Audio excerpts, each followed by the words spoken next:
I remember I was living on this farm, and it was Henry Kelly's farm. And Henry Kelly was a guy who went to like 300 Grateful Dead concerts. And he let me live at his farm. And he said he had the t-shirts to prove it and all this, and of his Grateful Dead years of following the Grateful Dead. And I was dating this guy named Raul, and he was my Mexican boyfriend. And really, it seemed as if he did want a green card, and that's why he was dating me. He was a little younger than me. And one day, we had some different incidences, I guess you could say. And one day, I was at Henry Kelly's farm, and I believe it was like the 4th of July. And there was a beekeeper that was hanging out with Henry Kelly and let me try a few different substances that day. And one of them was lit by a torch. And so I was feeling really good. And I was seeing things I'd never seen before. And it was a turning point in my life, because after I seen these visions, I was never the same again. And I remember I was in 2 different dimensions at once after this experience. So basically, I could see what's happening in this world, and I could see another world at the same time. And I was so excited, and I was wondering if other people could see the same dimensions as me. And I'm like, can you guys see what I can see? And they're like, no. And so I was seeing Earth, and I was seeing heaven at the same time. And it was really, really awesome, and so excited. I was just jumping up and down. And so when I seen heaven, I seen a white light, and I started walking towards heaven, and it was the gates of heaven. So I didn't actually go into heaven, but I saw the gates of heaven, and there was a gatekeeper, and it was a white light, and it was really beautiful in it. And I really felt like it was the pearly gates that you've heard about.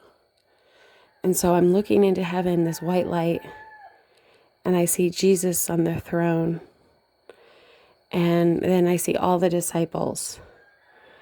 And so it was really interesting, because it really was really like what you would see in the New Testament, like with the Last Supper, where Jesus is next to all of his disciples.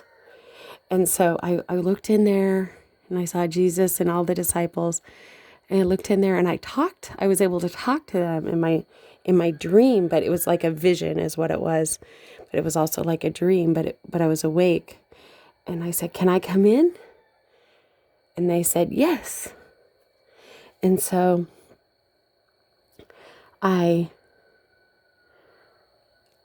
just peeked in, but I didn't go in.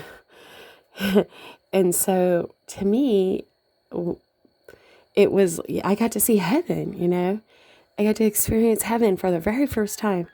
And I felt like the way they said I could come in, but then I didn't go in. And I felt like it was saying that I got to see a glimpse of heaven, but it wasn't my time yet. And the interesting part about this is 2 other times the same night that I seen heaven, 2 other times I almost died that night from domestic abuse from the person I was dating. And so it was just really interesting how I got to see heaven, but I didn't walk into heaven, but I was allowed into heaven according to this vision. And then after that, 2 other times I almost died. And so it was just really, really interesting how after that, I seen more visions, and I seen all the animals you could ever imagine, all the way from prehistoric times to now in rainbow dots, and they were all swirling together. So it was totally, really, really awesome to see all this. And I was like, whoa, like, wow, my life's so great. And, I just wanted these visions to last forever. And then I seen all the stones you ever could imagine pouring down from heaven. So I just seen all the stones of all the different colors, emeralds, every color you could imagine, all those stones just pouring out from heaven. And it seemed like there was symbolism that God, all these stones are from God. And so if he wants to pour them out, he can pour them out. And they were just pouring down like rain. They were so beautiful. It was so nice. And then,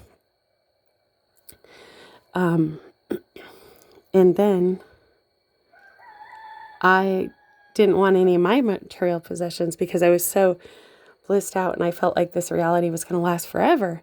So I didn't want any of my material possessions. So I was throwing away my rings, I was trying to throw away my phone, just throwing everything away.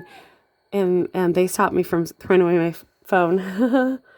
And so I remember the guy I was dating, he was upset that I was on something. And so, he was trying to get me not to do anything else. So basically they were trying to stop me, him and his best friend. And then the 2 times he tried to kill me that night is he had a knife and he swung it at me about 100 times. And he told me not to move. And he just swung this knife at me like 100 times. And so I don't know if he was just trying to scare me, but it was very scary. And it felt like a near-death experience to have a knife swung at me that many times. It was so scary. And I was like, oh, wow, I don't want to be with this guy. I need to get out of this relationship. And then after that, he drove on the road and he was driving all crazy. And he was on both sides of the road, driving like he thought he was in a video game or something. And I was like, wow, how did I get into this relationship? This is really bad. So so both times I almost died that night, and so scary. And then we went back where we were living together. We were living on a avocado farm, and it seemed like he just had to get that out of his system. What all these things he did towards me, he had to get it out of his system. And then once we went back and just started living again, he just calmed down and just didn't do that stuff for a while until he finally went off again. And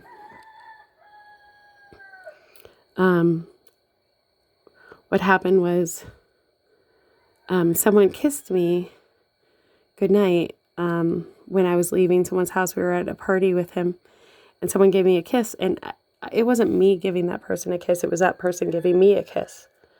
So I didn't feel like I was to blame because this person just gave me a kiss. I wasn't like asking for the kiss or anything. He just gave me a kiss. And Raul was so jealous that when we got in the car, he completely beat me up with his big muscles and with all the strength he had while we were driving and while we were recklessly driving, while he was recklessly driving on both sides of the street, driving crazy, going super fast, putting my life into danger as he beat me. And he beat me all over my body and just hit me one time after another while he was recklessly driving about 20 miles, 30 miles up the road in Captain Cook, Hawaii. And he was just beating me as hard as he could. And there was nothing I could do. And he was just recklessly driving. And there was nothing I could do. I just had to take it. And I didn't think I was going to make it through the night. So this is the 3rd time he almost killed me. And I'm like, what am I doing with this guy? I've got to leave him. And I didn't really want to leave him with all these bruises on me. I had all these bruises on me. And I just didn't want to leave him that way. I didn't want the world to see me with all these bruises. And, the next thing you know, he's putting a rope around my neck. And, it was a very hard relationship, and I don't know what, I was trying really hard to leave him. And every time I tried to leave him, he tried to figure out a way to keep me. And I finally had an ultimatum one day, and we were shopping at Costco, and I really wanted to leave him. I was trying to leave him. I was trying to work up my own strength to leave him.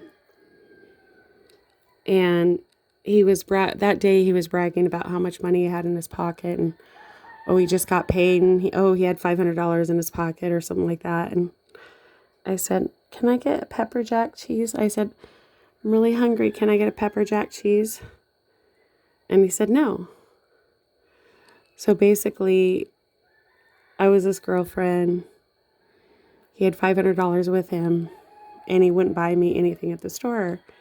And all I wanted was one thing. I only wanted like a $3 thing of pepper jack cheese, and he wouldn't buy it for me. And I said, "Buy me that pepper jack cheese or I'll leave you." And I just really wanted to leave him, anyway, because he was abusing me so bad. But I just did it as a way to get my own strength. Like, if this guy has $500 in his pocket and he won't even buy me some cheese, I definitely shouldn't be with him. And he wouldn't buy me that cheese. And wow, I'm so glad he never bought me that pepper jack cheese, because I just used that as a great excuse to leave him. So it was just my way of cutting it off. But he just tried to do things where I couldn't leave, like he'd steal my phone or whatever. And so those were hard times. And I remember the church felt like there was negative energy in our house, and the whole church came and prayed for us.